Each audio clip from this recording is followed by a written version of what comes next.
So I've said before, housing is one of the biggest issues facing us at this moment in time in this country.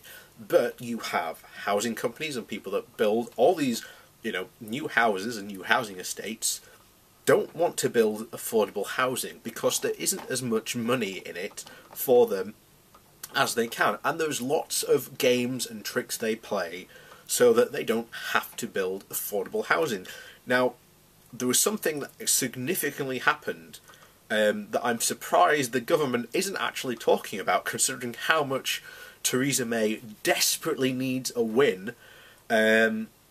We turn to politics.co.uk and this article by Rose Grayson, who's done a really good job on this article. So we're going to go through it now. So, last Tuesday, as the country continued to swelter and MPs counted the seconds until recess, something unusual happened in the world of housing. The government made a big and bold changes to regulations which will result in thousands of more affordable homes being built. This change was part of a new set of planning rules. Admittedly, not something that usually gets the pulse racing, but the rules are like a housing bible defining how many affordable homes can come out of our house building system. One of the most significant issues with these regulations is that of the viability loophole. It is a blind spot that allows developers to dodge building affordable homes. This legal tool allows developers to tell councils that the number of affordable homes that they wanted was just not possible. Why? Because they'd paid too much for the land. Astonishingly, this system let developers overpay for land and then use that as a completely legitimate excuse to say that the affordable housing quota could not be reached. And the councils often didn't have a leg to stand on until now. Before looking at how the government has stepped up on this issue, it is worth pausing for a second to reflect on how illogical the whole thing was.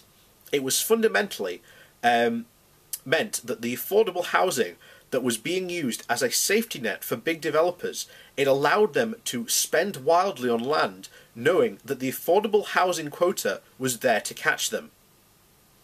This is not the market working at its efficient best. It's developers swimming with armbands, and is not some obscure legal wrangling which had little bearing on reality. It was depriving families of thousands of affordable homes, as well as inflating the cost of land.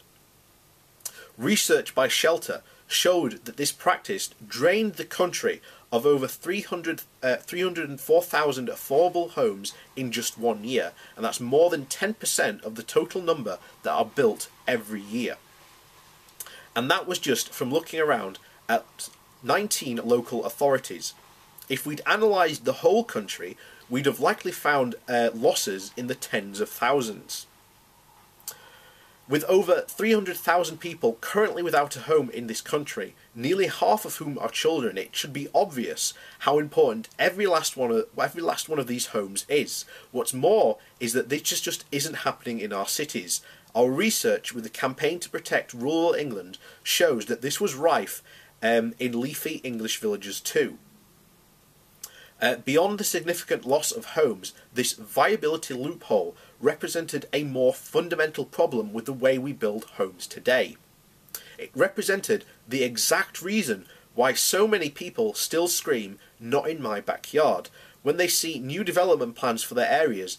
It is one of the reasons why we have an endless housing crisis, because communities aren't listened to and are instead blindsided with legalese as unaffordable cookie cutter homes are built near them, whether they like it or not. This is the complete opposite of how things used to be, and this is the opposite of how they should be. But on that hot, sweaty Tuesday afternoon last week, the government made the significant dent to this programme by closing the viability loophole. They said that developers can no longer use high-cost land as an excuse to wriggle out of building affordable homes. They also said that the viability assessments could not only be used in very rare circumstances like an economic crash, this could also change the lives of thousands of families across the country by giving them a chance for new affordable homes of their own, where before they might not have existed.